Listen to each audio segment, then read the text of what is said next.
Students, आज मैं आप लोगों को 9वीं कक्षा के संस्कृत व्याकरण में व्यंजन संधि का तीसरा भेद सचुप्त संधि का दूसरा नियम लिखा रहा हूँ। दूसरे नियम के बारे में बता रहा हूँ।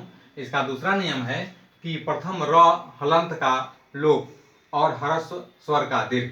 इसमें है कि यदि र हलंत के बाद भी र हो तो पहले वाले र का लोप हो जाता है और उसके पहले का ह्रस्व और हर्षी हर्षु का दीर्घ हो जाता है। जैसे आपने यहाँ देखा कि हरीर जोड़ राजते, हरी राजते, यहाँ हरीर जोड़ राजते, तो हरीर में यहाँ र हलंत है। पहला खंड जो है, पहला खंड के अंत में यहाँ र हलंत है, उसके बाद भी र आ गया, इसलिए इस र हलंत का लोप हो जाएगा। र हलंत का लोप होगा और इसके पहले का जो ह्रस्व है वह दीर्घ में बदल जाएगा। तो यहाँ हरि में ह्रस्व ई है, तो फिर यहाँ हरि में दीर्घ ई हो गई, शब्द हो गया। तो इस प्रकार आपने देखा कि हरि जोड़ राजते, हरि राजते बन गया।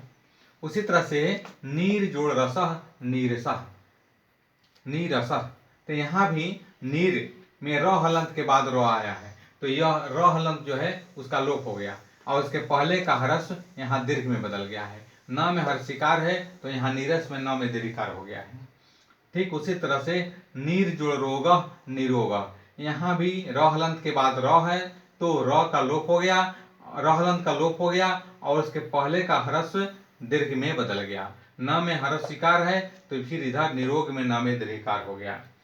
पुनर जोड़ रमते, पुना रमते, यहाँ पुनर जोड़ रमते, तो पुनर में र हलंत है, उसके बाद भी र है, इसलिए इस र हलंत का लोप हो गया और उसके पहले न में जो अ है, जो ह्रस्व अ है, वह बाद में पुनर्रामते में यहाँ आ हो गया, अर्थात यहाँ ह्रस्व का दीर्घ हो गया तो पुनः रमते हो गया।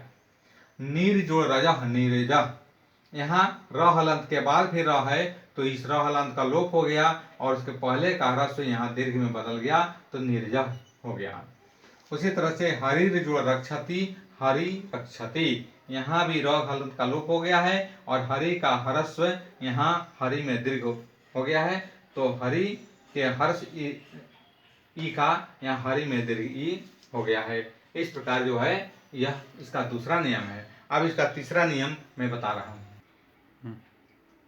अब व्यंजन संधि का तीसरा भेद सचुप्त संधि का तीसरा नियम है कि यदि त हलंत का ल हलंत वर्ण, तो यहाँ यदि त हलंत के बाद ल हो तो त हलंत का ल हलंत हो जाता है, पर यदि न हलंत के बाद ल हो तो त हलंत अनुनासिक के साथ ल हलंत हो जाता है। जैसे यहाँ तत् जोड़ लीना, तल्लीना, यहाँ त हलंत के बाद ल है तो त हलंत का ल हलंत हो गया, तो तल्लीना में यहाँ ल संयुक्त है। अब है तत् जोड़ लिखितम, उत जोड़ लिखितम, उल्लेखितम, यहाँ त हलंत के बाद ल है तो त हलंत का ल हलंत हो गया, तो यहाँ उल्लेखितम में ल संयुक्त हो गया है।